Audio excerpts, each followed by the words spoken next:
G'day everyone, it's Turbo Tristan here, and today we're giving you a little update on Ronald the Teg, the race car. Yeah, it's actually a race car now. It's full on. We've got so much to talk about. Stick around and I'll show you what we've done to Ronald the Teg. Welcome back to the channel everyone. It's been a little while since we've shown Ronald the Teg on the channel, but heaps has been going on. I'm not sure if you've seen it, but we've stuck on some huge vents here. These vents basically vent out right above the engine, and the reason for that is we've got the airflow flowing over the bonnet, and then we don't want the vents too far forward, because if we do that the air will just go straight inside. We want them to extract air, so the air is going to come in the front, go through the radiator, and then hot air rises, is going to come straight out here and straight out these vents. Now these have some fins here. These are to kick up the air. When that kicks up the air, it sort of makes a vacuum effect and starts pulling all the air out of the car. If we were trying to do top speed runs, we'd want everything totally smooth and aerodynamic, but because we're going to be doing time attack and circuit racing with the car, we want to pull as much air through the radiator and out of the bonnet as possible. So that is why we have these vents. So the next most obvious thing is this monster of a wing here on the back. Now this is real carbon fiber. This is a $2,000 wing, I just want you guys to know. Zach got it off a mate at work for I think 400 bucks. All of the clear coating was flaking off and all patchy. I've just hit it with some 2K clear after we sort of scuffed it all back. Zach wants to make and design his own end plates, which I fully support. So we're gonna make a different shape. I didn't paint those. I reckon those look pretty crappy, to be honest, but it is fully adjustable. It's got quite an aggressive up kick, or ducktail, whatever you want to call that. It's almost vertical there. I've had a couple of guys give me shit about this because it sort of kicks up a lot, but I've made this here flat, so that is flat like so. I put a spirit level on there to make sure it's even and level.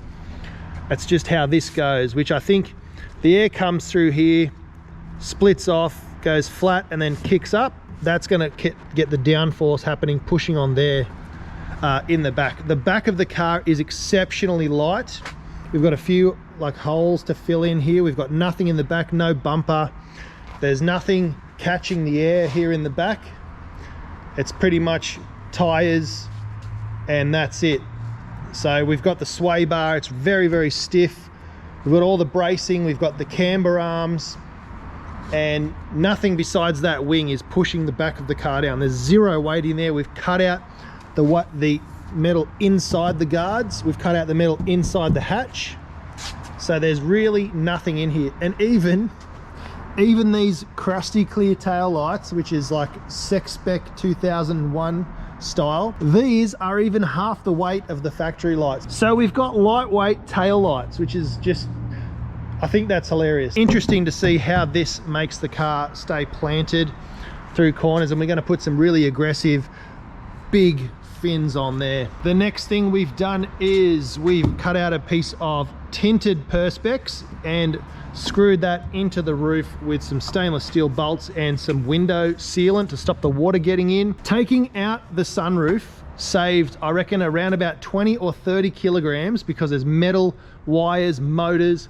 heaps of bracing, heaps of brackets, heaps of fabric and stuff all in there, and gears, wiring, all gone. There's drainage tubes for any water that gets in there, goes down there and down there. That's all gone, and we just got a very light, very thin piece of perspex on there, and we freed up about that much headroom. So for those playing along at home, about 100 mil of headroom. Excellent. I can fit now with a helmet on. So now that I can fit in Ronald, I can take him for a drive and see if I'm any good at driving it. And now the massive next big thing we've got inside here is a 21 Fab bolt-in roll cage. Check this out.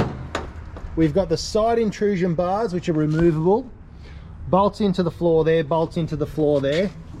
We have the full rollover hoop with the bracing down to the back towers, and a tower bar built in, which can be used for your seat belts, but we've also got the seat belt harness bar in here as well.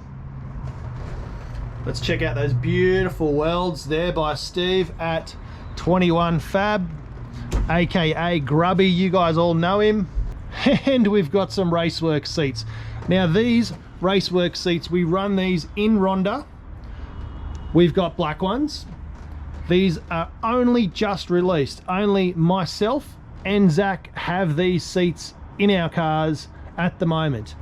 Now in Ronda we've got a BBS, a big black seat in Ronda. It's really big and wide. It's the biggest one they make, and we share that car with everyone, and anyone who's not big gets some padding and we put in the seat, and it's fine for everyone to drive in. Zach's a lot smaller than I am, so he's got himself the sexy red seats. These are much narrower. I fit into this just fine. I've got pretty narrow hips, but the height here doesn't suit me. And my shoulders actually sit right up here, well above the seat belt holes, so that's not going to work for me. The passenger seat was just a display stock, which we're definitely getting 2 red ones, so we're definitely Ronald McDonald. That's why we're called Ronald, because he's red and yellow and white and black like the Hamburglar and Ronald McDonald. So this one's just dummied in here for now. Grubby made up the passenger seat brackets, and we've bolted on the fire extinguisher. I'll show you that in a moment. In the driver's seat, we're using the Raceworks brackets, which are available on spoolup.com.au, and I've booger welded those on with the MIG. Trust me, they're super duper strong, and they run the factory rails, so it moves backwards and forwards just fine. But a roll cage, definite necessity for a race car, and now Ronald is a fully fledged race car because race cars have roll cages.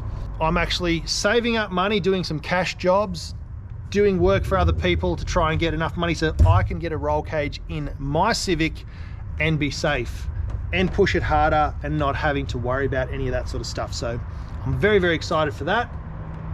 Let's check out the other mods we've done to this car since. Oh, I almost forgot. And of course, a Raceworks suede steering wheel, slightly deep dish with the, make sure you're going straight line there. So the center strip, so you know which way you're pointing the car. And just down here we have the Cap Industries fire extinguisher bracket, also very important.